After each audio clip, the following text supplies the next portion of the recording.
오늘은 호세아서 11장 1절에서 11절 말씀을 중심으로 해서 하나님의 끝없는 사랑, 끝없는 하나님의 사랑이라는 제목으로 함께 은혜를 나누겠습니다. 사람들은 삶의 기준과 원칙을 다 가지고 살아가죠. 자신의 인생을 살아가는데 원칙도 없고 기준도 없이 막되게 사는 사람들은 아마 많지 않은 줄 압니다.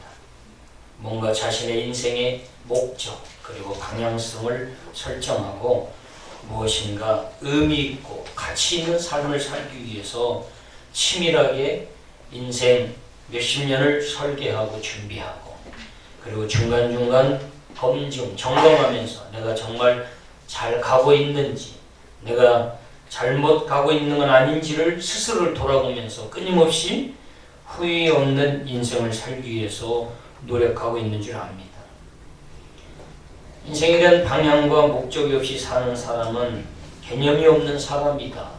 그냥 막 사는 거지. 분명한 삶의 이유와 목적을 상실한 채 살아갑니다. 그래서 사람들이 이렇게 자신들이 세운 기준과 원칙을 가지고 살아가는데 대부분 그 중심에 꼼꼼히 살펴보면 자기 자신이 자리 잡고 있는 걸 볼 수 있습니다.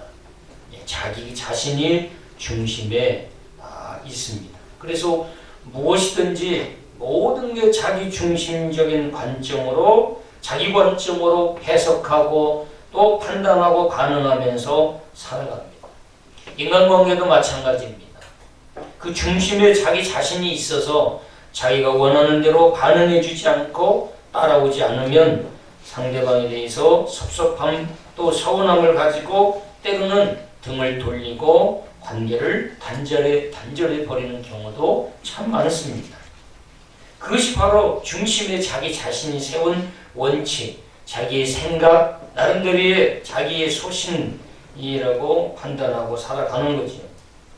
저도 삶을 돌아보면 저의 인생의 삶의 원칙, 기준, 목사이면서도 또 하나님 뜻대로 산다고 하면서도 종종 돌아보면 제 자신이 중심에 더 건이 버티고 자리 잡고 서 있는 것을 종종 저도 발견하곤 합니다. 그래서 내 마음대로 또 내 마음에 들지 않고 내가 원하는 대로 따라주지 않고 또 그러면 실망하고 또 서운하고 그리고 그거에 대해서 굉장한 상대방에 대한 여러 가지 복잡한 감정을 가질 때도 있습니다.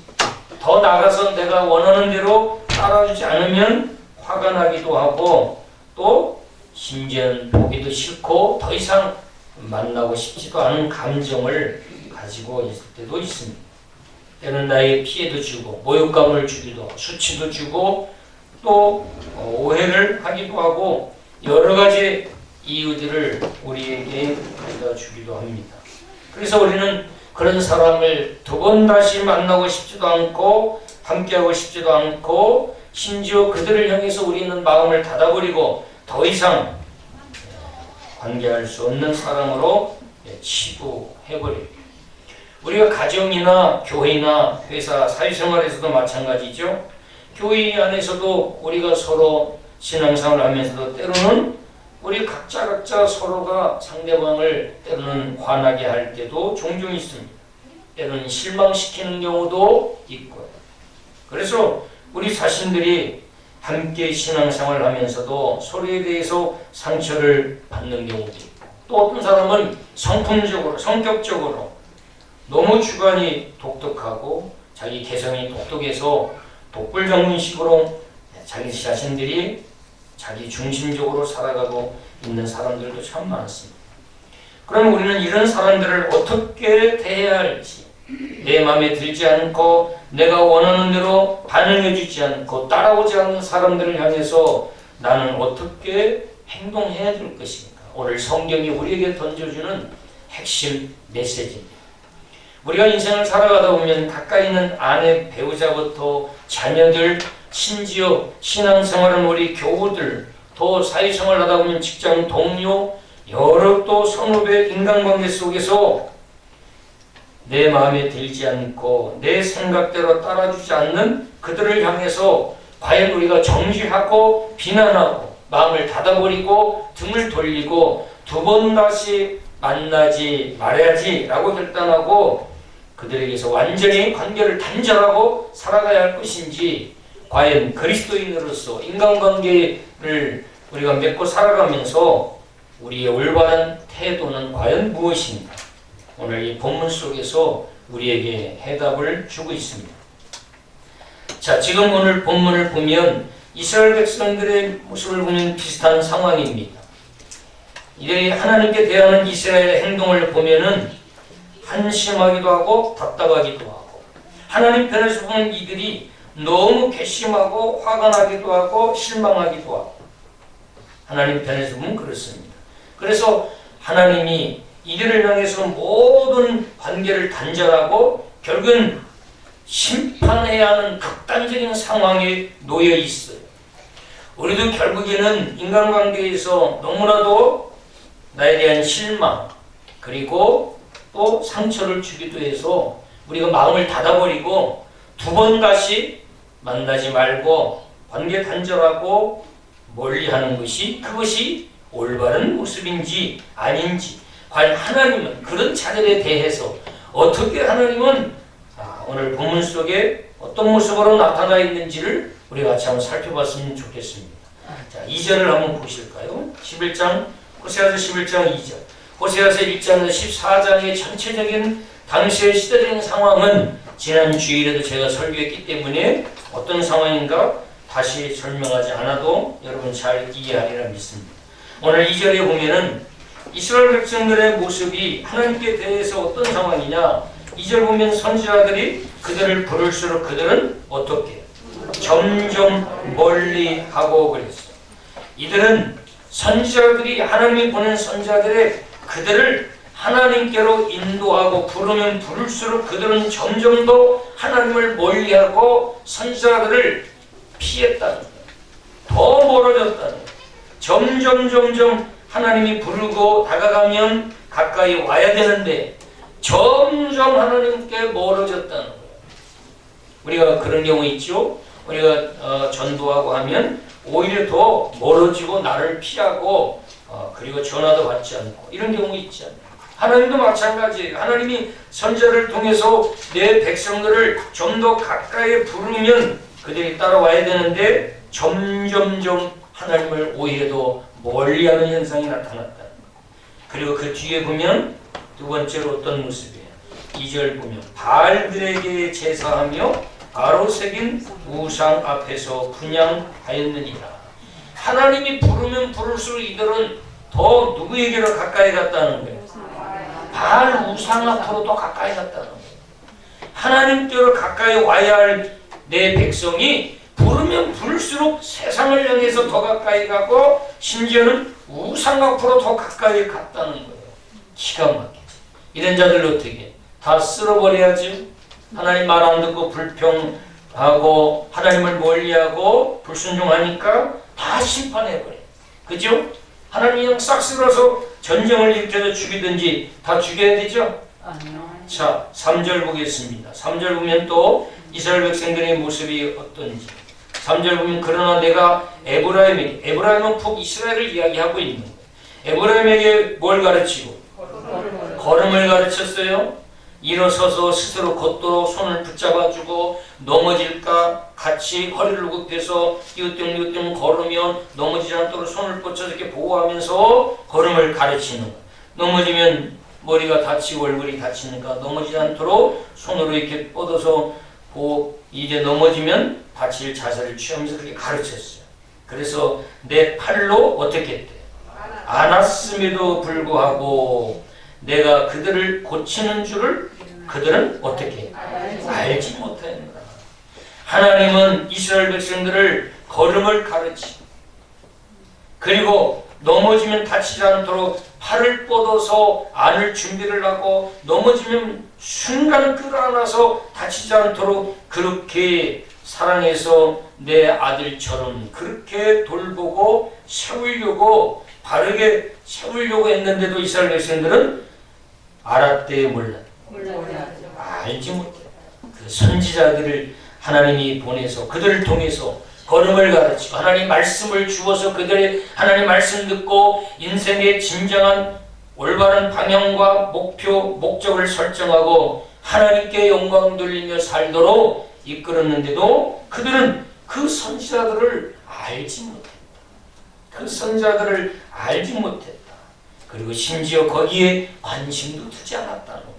오직 내가 이 땅에서 성공해서 부자 되어서 잘 먹고 잘 살고 거기에만 주려겠지 하나님을 힘써 아는 일에 관심이 없었다는 거예요. 왜 하나님이 선지자를 나에게 보냈고 이 선지자를 통해서 어떤 메시지를 나에게 주려 하는지 그리고 내가 어떤 사람으로 세워져 가야 할지 그런 것에 대한 고민이 전혀 없었다는 거죠. 5절을 보시면 그들은 어디로 돌아가지? 애굽 땅으로 돌아가지 못하겠거늘 내게 돌아오기를 뭐하니? 싫어하니 아수르 사람이 그 임금이 될 것이라. 그래서 이들이 이제는 애굽 땅에서 나왔어요. 그런데 다시 애굽 땅으로 들어갈 수도 없어요. 애굽 땅으로 들어가면 이전에 애굽에 있을 때 430년 동안 노예 생활을 했어요. 그 이집트의 압제 속에서 이제는 이스라엘 백성들이 노예 생활, 종 생활을 400년 넘게 했어요. 그런 치욕스러운 하나님의 백성들이 그런 이방 애굽 나라의 노예가 돼서 비참한 수모를 겪으면서 그야말로 노예처럼 비통한 삶을 사는 거예요. 그걸 불쌍히 여기시고 하나님이 출애굽시키신 거예요. 이제는 다시 애굽 땅으로 돌아갈 수도 없어요. 돌아가면 다 죽어요. 그 바로 왕이 이스라엘 백성들을 향한 분노를 가지고 있기 때문에 돌아가면 다 죽어요. 그러니까 돌아갈 수 있어요? 없어요. 그리고 그러면 돌아갈 수 없으면 이제는 출애굽시킨 그 하나님의 뜻과 하나님의 계획을 알고 온전히 하나님이 인도하는 대로 순종하고 하나님 말씀을 순종하고 따르면 되는데 하나님께로 돌아오지도 않아요. 그리고 오히려 부르면 부를수록 우상을 향해서 더 가까이 가요. 자, 이들이 우상을 가까이 하는 목적은 딱 한 가지예요. 뭐겠어요? 왜 이들이 바알신이라고 하는 우상을 가까이 하고 아세라신이라고 하는 이런 우상들을 가까이 하죠? 목적이 뭐예요? 잘 살기 위해서 그런 거예요. 잘 먹고 잘 사는 것이 이들의 주된 목적이에요. 오늘 성경에서는 먹든지 마시든지 고린도서 10장 31절 먹든지 마시든지 무엇을 하든지 다 하나님의 영광을 위하여 하라. 그래서 저와 여러분 그리스도인은 일을 하든지 공부를 하든지 뭘 먹든지 마시든지 무엇을 계획하든지 내가 건강을 유지하려고 힘써 건강을 지키든지 모든 목적이 다 뭐가 돼야 돼? 하나님을 하나님께 영광 돌린다. 쉽게 말하면 하나님께 영광 돌린다는 말이 더 쉽게 이야기하면 하나님을 기쁘게 해드리는 거예요. 내가 왜 사업을 해야 되는지 수천만 명의 사람들이 다 사업을 하는데 나도 사업을 해야 될 분명한 이유와 목적, 당위성이 무엇인지 나는 사업 안 하면 안 되나? 하나님 나는 꼭 해야 돼. 나는 꼭 돈을 벌어야 됩니다. 넌 돈 안 벌으면 안 되니? 아닙니다. 내가 돈을 벌어야 할 이유가 저가 분명히 있습니다. 왜? 하나님을 기쁘게 해주고 싶습니다. 하나님의 나라를 세우는 일에 일조하고 싶습니다. 하나님 저에게도 물질을 주십시오. 하나님의 나라를 세우는 일에 사용하겠습니다. 그럴 때 하나님은 그 일에 개입하시고 역사하기 시작합니다. 이스라엘 백성들은 돈을 벌어도 무엇을 하든지 먹든지 마시든지 무엇을 하든지 다 하나님의 택한 백성이라고 하면서 하나님을 수단 삼아 심지어 우상까지 수단 삼아 자기의 목적하는 바 성공 그리고 부자라고 하는 그 목적을 채우기 위한 수단으로서 하나님이 필요하고 심지어 바알신까지 동원해서 그 욕망을 채우려고 혈안이 된 사람이에요. 그런 사람은 반드시 그 욕심으로 망하게 되어 있습니다. 우리가 뭘 하려면 이것이 하나님의 요구, 하나님의 당위성, 너가 반드시 지금 이걸 해야 할 이유와 명분이 성경적으로 그리고 하나님 보시기에 맞아 떨어져야 하나님은 역사하기 시작합니다. 아멘. 저는 너무나 답답해요. 저는 목사로 성도들을 보면 왜 하지? 왜 당신까지 그 일을 해야 합니까? 안 하면 안 됩니까? 아니 해야 합니다. 그럼 왜 그래 왜지요? 라고 하면 쫙 나와요. 십자가에서 나를 구원시킬 정도로 나를 지옥에서 건져주시고 하나님의 아들, 딸 삼아주신 그 하나님을 위해서 이미 저주받고 이미 심판받고 영원한 지옥 형벌에 떨어져야 할 이 죄인을 살려주신 그 주님을 위해서 나도 사는 날 동안 하나님의 영광의 도구로 쓰임받고 싶습니다. 그래서 물질도 필요하고 그래서 때로는 내 이름이 높아지는 것도 필요한 거예요. 저 밑에서 전하는 것보다 성공해서 예수를 전할 때에 훨씬 복음의 파급력이 크기 때문에 그래서 우리는 성공해야 되는 거지. 내 욕망을 채워서 그 성공이라고 하는 걸 가지고 나의 자존감을 드러내서 내가 이런 사람이야 나 우습게 보지 마 나도 뭔가 할 수 있는 사람이야 라고 과시하고 자기를 드러내고 자랑하기 위해서의 수단으로서 필요한 게 아니라는 거지. 이런 자는 전혀 예수와 상관없는 자, 하나님과 전혀 상관없는 자입니다. 이스라엘 백성들은 이랬어요. 그래서 우상이 필요했고 그런데 하나님께로 이런 상황에서 하나님께로 돌아오기를 싫어했대요. 교회 나오는 걸 싫어하고 하나님께 가까이 하는 걸 싫어하고 하나님의 일을 하는 것을 귀찮아하고 구경 그리고 싫어한다면 우리의 마음은 하나님께 멀어져 있는 거예요. 이스라엘 백성들의 모습과 똑같은 거예요. 선지자들이 애타게 부르고 계속 하나님이 돌아오라고 부르고 오라 우리가 여호와께로 돌아가자 해도 귀를 막고 반응하지 않는다. 이런 이스라엘 백성들의 모습. 자, 이 백성들이 더 이상 갈 곳이 없는 상황인데도 불구하고 하나님께로 돌아오기를 싫어해요. 갈 곳이 없어. 누가 받아주질 않아요. 심지어는 이제 아수르 사람이 그 임금이 될 처지에 놓여 있었어요. 아수르가 쳐들어와서 아수르 임금이 이스라엘을 다스리고 지배해서 완전히 이스라엘을 죽이고 빼앗고 약탈할 상황인데도 불구하고 이스라엘 백성들은 하나님께로 돌아오지 않고 있다는 거예요. 전도하다 보면 이런 현상이 있어요. 이게 보면 별 볼 일 없는데 다 잃고 아무것도 가진 거 없는데 하나님께 돌아오십시오. 하나님께 나오십시오 해도 덧죽어도 그 알량한 자존심 하나 가지고 비통하고 비참하게 살면서도 하나님께 돌아오질 않아. 끝까지 안 와요. 그럼 어떻게 되겠어요? 더 이상 소망이 없는 거예요. 하나님이 열어주지 않습니다. 절대로 하나님이 그의 인생을 개입해서 열어주질 않아요. 하나님께로 돌아올 때만이 하나님은 드디어 열기 시작하십니다. 하나님께로 돌아올 때 비로소 열리고 그리고 시온의 대로를 예비하셔서 내가 수고하고 노력해서 열고 가는 게 아니라 하나님이 열어주는 대로 나는 그냥 걸어가기만 하면 되는 인생으로 바뀌어지는 거예요.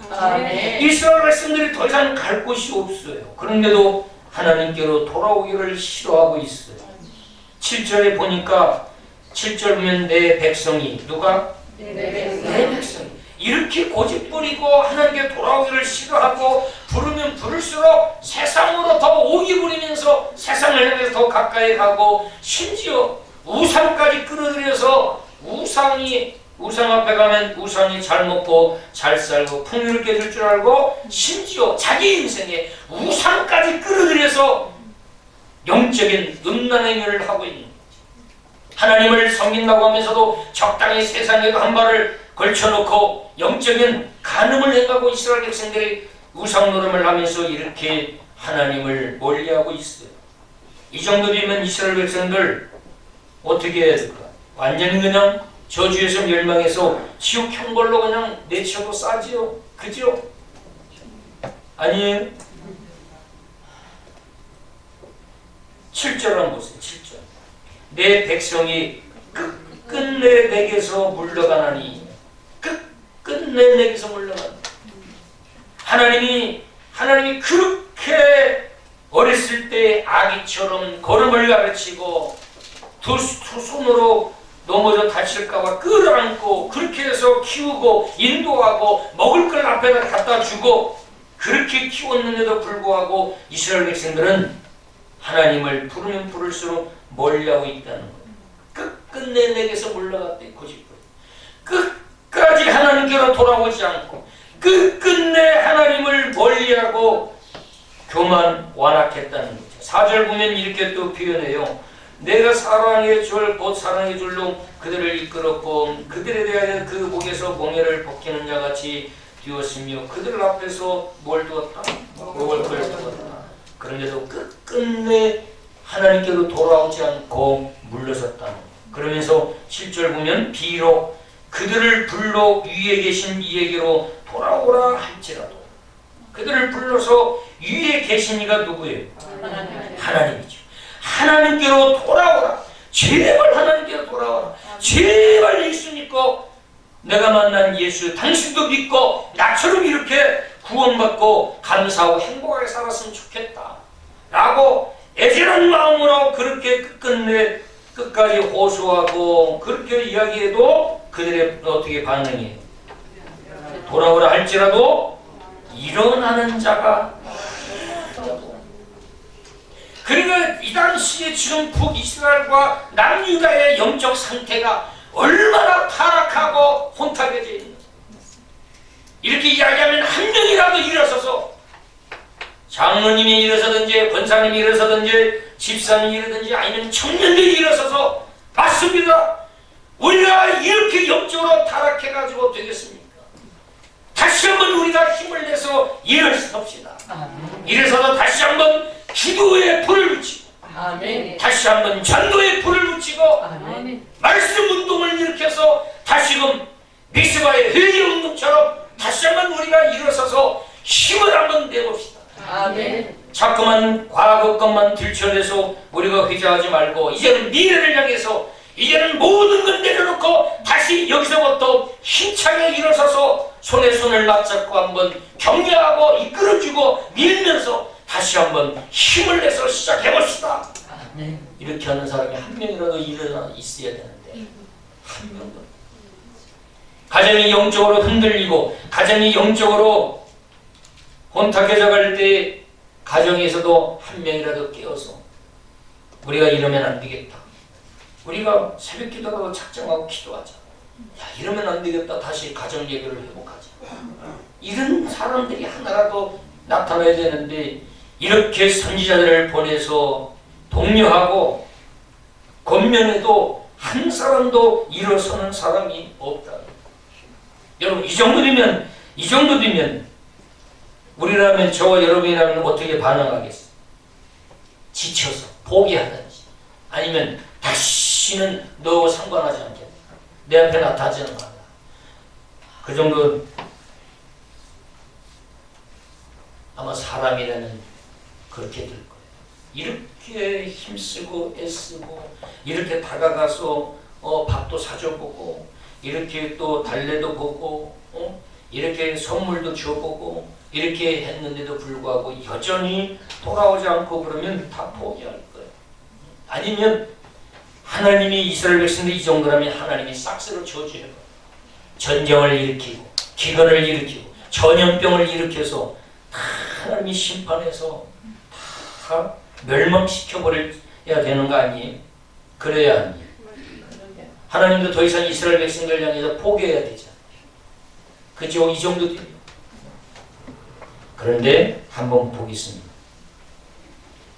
우리 하나님은 이스라엘에 대해서 어떻게 하시겠다고 말씀하시는지 1절을 한번 보죠. 다시 1절 뭐라고 이야기하고 있어요? 이스라엘이 어렸을 때 내가 뭐하여? 사랑하여. 어렸을 때 온전한 상태예요? 부족한 상태죠. 인격적으로 덜 성숙돼요. 자, 이스라엘 백성들이 지금 그런 거예요. 하나님과 맨날 맞먹는 식인 거지. 그런데 이 하나님이 이스라엘을 어렸을 때 내가 사랑하여 내 아들을 애굽에서 불러내고 하나님이 이스라엘 백성들을 어렸을 때도 이스라엘 백성을 사랑했지만 하나님은 그 사랑이 변하지 않는 분이에요. 저 여러분이 예수 믿으면서 때로는 실수하고 죄를 지을 수도 있어요, 없어요? 있어요. 그럼 죄 짓는 순간 하나님을 심판하지요. 저주하죠. 징계하죠. 다 빼앗아버리죠. 때로는 다리 몽생이를 분질게 만들어요. 하나님 미워서 그런 거지. 하나님은 하나님의 사랑은 어렸을 때나 어른 됐을 때나 우리를 대하는 사랑은 변함이 없어요. 하나님 변함이 없어요. 자, 하나님 그렇게 우리를 사랑하시고 애굽에서도 왜 불러냈어요? 사랑해서 불러낸 거예요. 광야도 왜 광야를 집어넣었어요? 사랑해서. 홍해도 왜 건너가게 했어요? 사랑했어요. 다 사랑했어요. 하나님.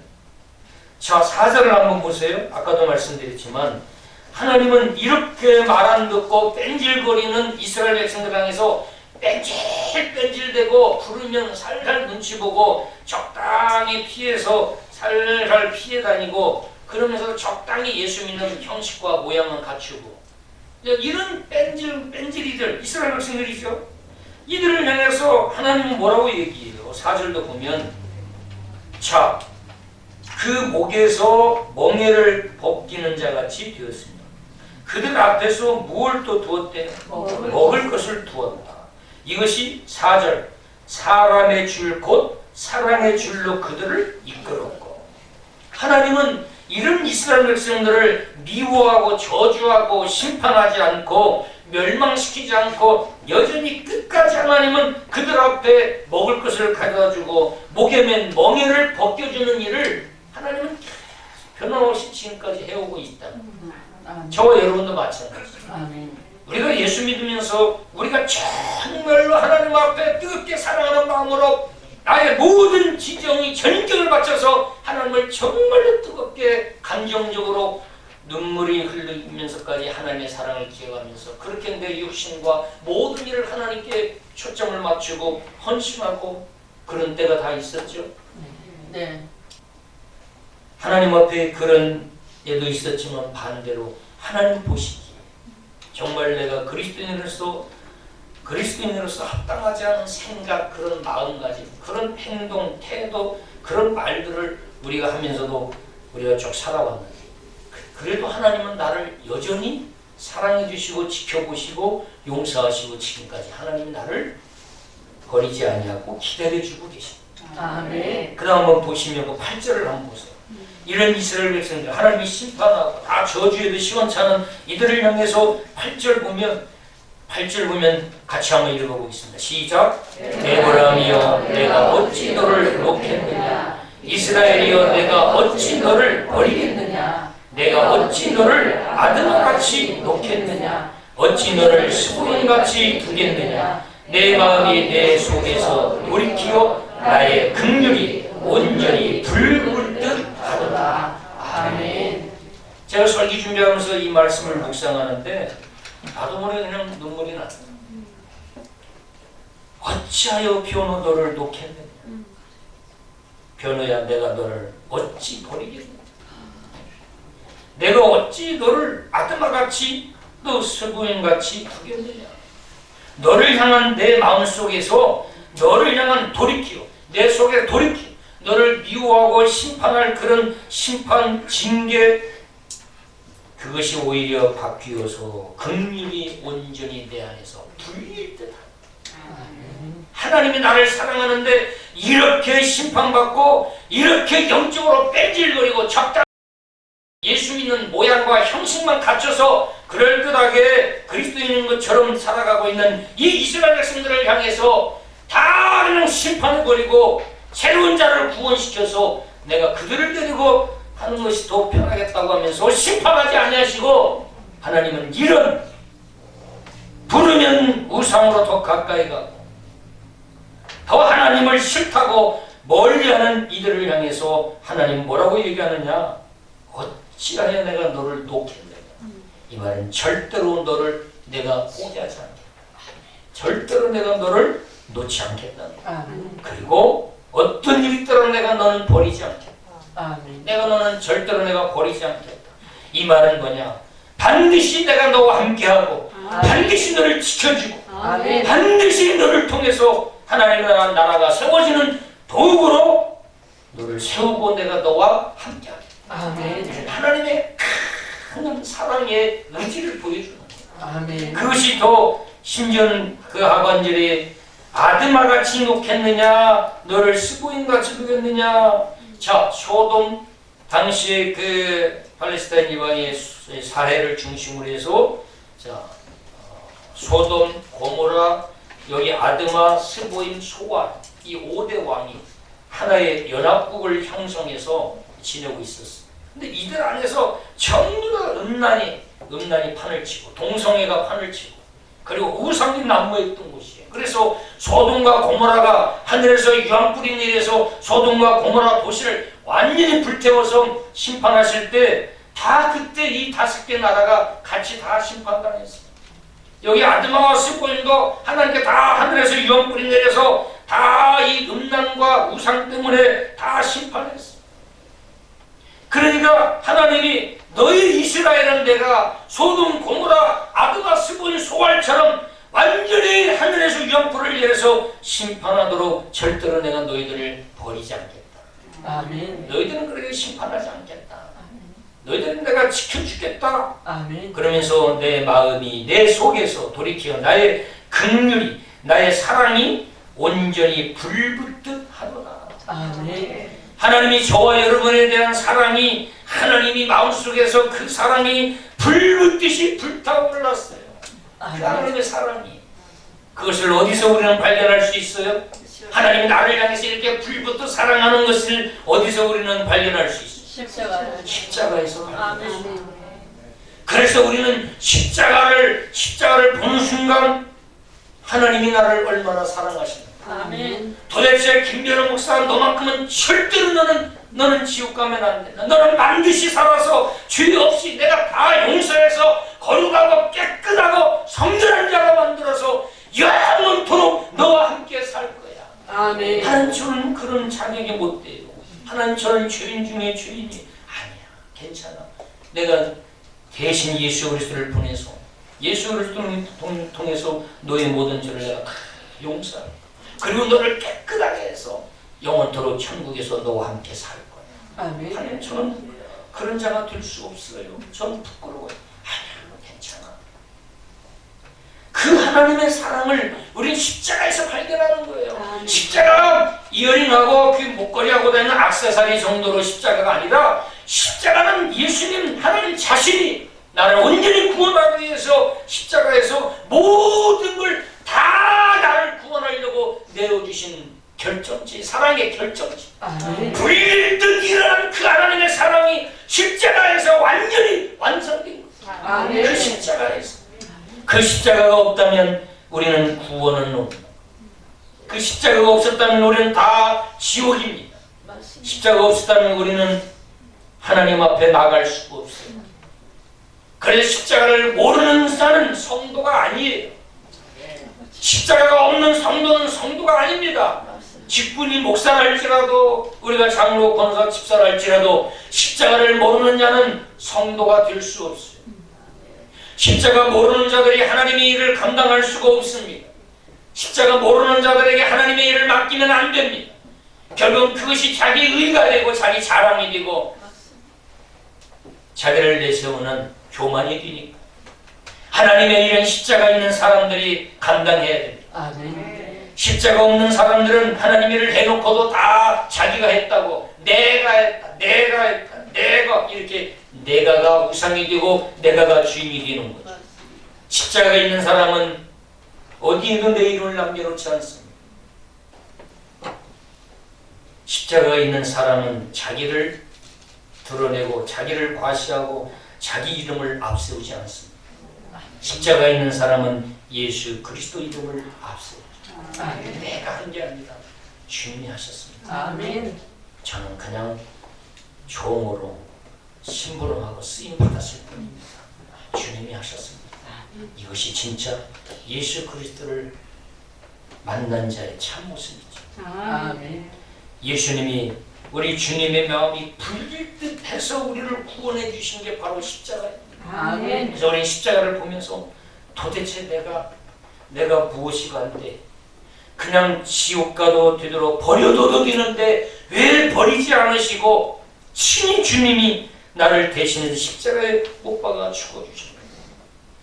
그렇게 예수님과 맞바꿔도 될 만큼 내가 하나님에게 그토록 소중한 존재였다는 거예요. 아멘. 이걸 절대로 잊으면 안 됩니다. 아멘. 그래서 나도 나 자신을 학대하고 증오하고 정죄하면 안 돼요. 아멘.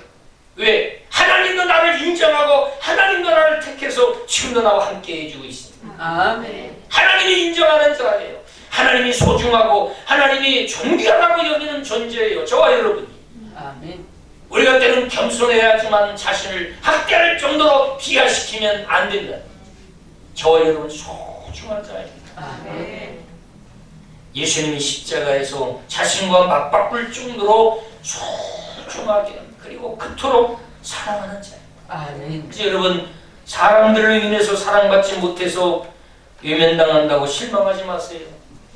주님이 나를 최고로 사랑하고 계시잖아요. 아멘. 주님이 나를 최고로 인정하고 있잖아요. 아멘. 사람들이 나를 인정하지 않는다고 절망하지 마세요.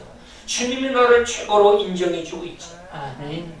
할렐루야. 아멘. 그러니 주님 바라보면 힘이 나고 사람 바라보면 실망이 되는 거예요. 그래 교회도 주님 바라보고 나오는 거지 사람 바라보고 나오면 사람이 우상이 되는 거죠. 그래서 우리는 오직 예수 그리스도 바라보고 살아가야 되는 줄 믿습니다. 아멘. 8절에 보시면 9절을 넣은 거죠. 8절 9절 내가 나의 맹렬한 진노를 나타내지 아니하며. 지금 이스라엘 백성들의 모습을 보면 하나님이 진노하셔야 돼요. 그렇죠? 네. 그런데 하나님은 맹렬한 진노를 나타내지 않겠다. 하나님이 정말 하나님이 작정하고 맹렬한 진노를 나타내면 어떻게 되겠어요? 소돔과 고모라 보세요. 여리고성 보세요. 그렇게 어마어마하게 어마어마한 재료를 갖다가 튼튼하게 세운 여리고성도 하나님이 맹렬한 진노를 퍼부으니까 그 여리고성도 순간 다 무너지잖아요. 하나님의 진노를 감당할 자가 이 세상에 있어요, 없어요? 없어요. 그런데 하나님이 이렇게 하나님께 뺀질대고 말도 안 듣고 부르면 도망가고 우상에게로 가고 이렇게 하나님이 싫다고 멀리하는 이들 내 백성이라고 하는 이스라엘 백성들이 그들을 향해서 하나님은 진노를 나타내지 않겠다는 거예요. 그러니까 하나님이 얼마나 이스라엘 백성들을 사랑하고 이스라엘 백성들을 향한 그 사랑이 긍휼이 얼마나 큰지를 알 수 있지요. 그래서 9절 보면 이어서 보면 내가 다시 에브라임을 멸하지 아니하리니 이는 내가 하나님이요 사람이 아님이라. 내 가운데 있는 거룩한 이니 진노함으로 내게 임하지 아니하리라. 하나님은 사랑의 하나님, 거룩한 하나님이기에 그 이스라엘 백성들을 향해서 진노함을 나타내지 않겠다라고 하나님이 이스라엘 백성들을 향해서 이야기하고 있습니다. 마찬가지 한번 택함 받은 저와 여러분 하나님은 끝까지 책임져 주시고 아무리 내가 하나님이 싫어하는 행위를 할지라도 하나님은 인내하고 버리지 않고 기다려 주시는 사랑의 하나님. 그 사랑의 하나님이 저와 여러분의 아버지이신 전능하신 하나님. 아멘. 하나님이 그 진노를 우리에게 나타나지 않겠다고 이야기합니다. 히브리서 13장 5절 말씀 보면 돈을 사랑하지 말고 있는 바를 족한 줄로 알라. 그가 친히 말씀하시기를 내가 결코 너희를 버리지 아니하고 너희를 떠나지 아니하리라 하셨느니라. 아멘. 이 말은 뭐냐? 절대로 너를 떠나지 않고 싫다고 버리지 않을 테니까 제발 돈을 우상으로 삼고 두려움과 불안감을 가지고 돈을 쫓아가지 말라.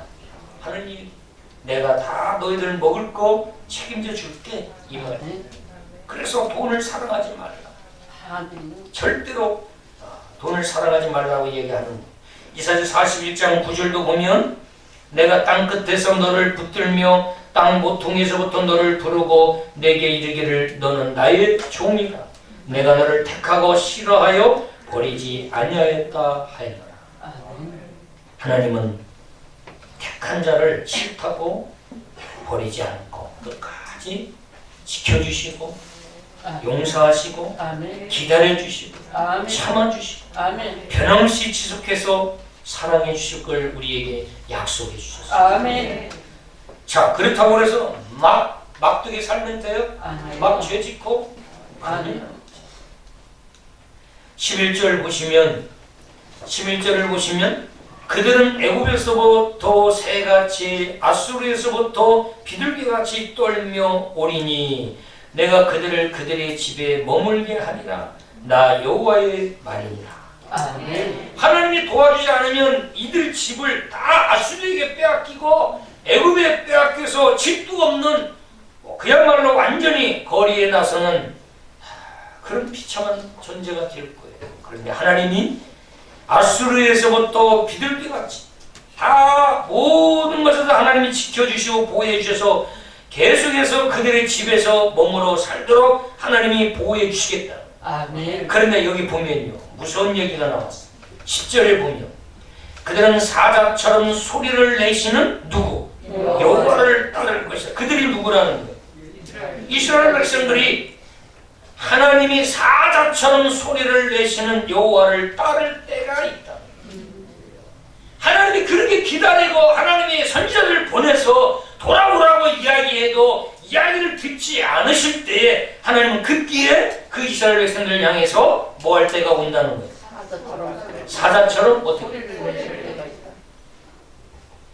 예, 사자처럼 소리를 낼 때가 온다. 사자는 사자의 공격의 특징은 딱 하나예요. 무조건 여기를 몰아요. 한 번 물면 끝까지 절대 놓지 않아요. 몸이 막 휘둘려도 안 나요. 아무리 큰 동물이라 할지라도 그 큰 자기 덩치 막 10배 되는 소들 있잖아요. 여기 무조건 여기부터 무조건 못 물어요. 몸이 막 휘둥거려도 한 번 딱 물면 쓰러질 때까지 절대로 놓지 않아요. 그리고 쓰러져서도 안 가요. 숨을 쉴 때까지. 완전히 숨이 끊어져 반응이 없을 때 그때서야 딱 마귀가 그래요. 마귀가. 그래서 마귀에게 한번 걸리면요 엄청난 타격이 커요. 은혜 받기는 우리가 은혜를 20년 동안 받았는데 마귀 공격을 한번 제대로 받으면요 20년 신앙생활 다 까먹어. 목사의 모습이 하나도 안 나타나. 직분자의 모습이 하나도 안 나타나. 다 까먹어. 그 마귀에게 한번 딱 마귀에게 급소를 찔려서 한번 공격당하면 그 피해가 얼마나 큰지. 그래서 매일 사도 바울은 깨어있어. 깨어서 근신해. 깨어서 근신해. 영적으로 깨어있다는 게 뭐예요? 늘 기도와 말씀을 붙잡고 늘 하나님 말씀을 묵상하고 붙들고 살라는 거예요. 그러지 않으면 순간 인간적인 생각이 들어오고 그러면서 완전히 우리의 생각과 우리의 마음이 혼란스러우면서 걷잡을 수 없이 신앙하고는 거리가 먼 사람으로 변질되어 버립니다. 자, 그래서 이들을 향해서 하나님이 그렇게도 말을 안 놓고 그럴 때 하나님 급기야 사자처럼 소리를 낼 때에 이들은 도저히 무서워서 하나님을 따르지 않으면 안 되는 상황에까지 오게 만든다. 무서워서 하나님이 보유하시는 그 하나님의 소리에 놀라 두려워서 서쪽에서부터 모여들고 그러면서 이들이 급기야는 하나님께로 모여들었어요. 자기들 집에서 벗어나지 않고 머물러 살도록 하나님 만든다. 그런데 저와 여러분이 지혜로운 성도는 하나님이 그렇게 보유하고 강권적으로 하나님이 코너에 몰아붙여서 으렁대는 사자처럼 하나님이 보유하면서 겁을 줘가지고 그들을 오게끔 만들기 이전에 우리가 십자가의 은혜를 깨닫고 늘 하나님 말씀에 순종하면서 살아가면 얼마나 좋겠어요. 그죠? 그런 저와 여러분이 되어야 됩니다. 순한 양처럼 하나님의 말씀으로 하나님의 말씀이 들려질 때 그 말씀을 붙잡고 순종하면서 따라올 때에 하나님은 그들을 향해서 겁을 주겠어. 하나님이 이렇게 사자처럼 막 큰 무서운 소리를 내면서 그렇게 겁을 주겠어요. 저와 여러분은 하나님이 버리지 않고 어린아이 때부터 지금까지 변함없이 우리를 싫어 버리지 않고 사랑하시는 그 좋은 하나님, 그분 저와 여러분의 아버지가 되었습니다. 지금도 지켜주시고 이 코로나19 위기 가운데서도 하나님이 한 2년 동안도 이 모양 저 모양으로 나의 형편에 맞게 하나님이 함께 하시고 지켜주셨습니다. 이 모양 저 모양으로 하나님이 은혜 주시고 또 위로하시고 힘주셔서 용기를 가지고 우리는 이 코로나19를 지금 지켜 버티고 견뎌나가고 있는 겁니다. 하나님이 변함없이 우리를 사랑하시고 함께 하신다는 사실을 기억하시고 하나님이 어떤 상황으로 우리를 몰아갈지라도 버리지 않고 변함없이 우리를 사랑하고 계신다는 걸 믿고 그 하나님의 그 은혜를 신뢰하면서 믿음으로 하나님 의지하고 살아가는 저와 여러분을 그리스도로 축원합니다. 기도하겠습니다. 하나님 감사합니다. 이스라엘 백성들 우리가 생각해도 화가 나기도 하고 답답하기도 하고 저 정도 되면 하나님이 심판해서 멸하셔도 되지 않는가라고 생각하지만 하나님은 그들을 용서하시고 변함없이 기다려 주시고 사랑해 주신다고 약속하고 있습니다. 이렇게 좋으신 하나님이 우리의 아버지 되시니 하나님을 의지하면서 우리가 날마다 힘들고 어려운 상황 가운데서도 그 사랑의 하나님을 기억하면서 힘을 내 살아가는 우리 모두가 되게 도와주옵소서. 순간순간 또 우리 자신이 하나님 말씀을 보면서 우리 신앙생활이 잘못되었다고 생각나거든 그때 하나님께 회개하면서 식어진 은혜를 빨리 회복하기 위해서 은혜를 사모하며 나가는 지혜로운 우리 모두가 되게 도와주옵소서. 감사하며 예수님의 이름으로 기도하옵나이다.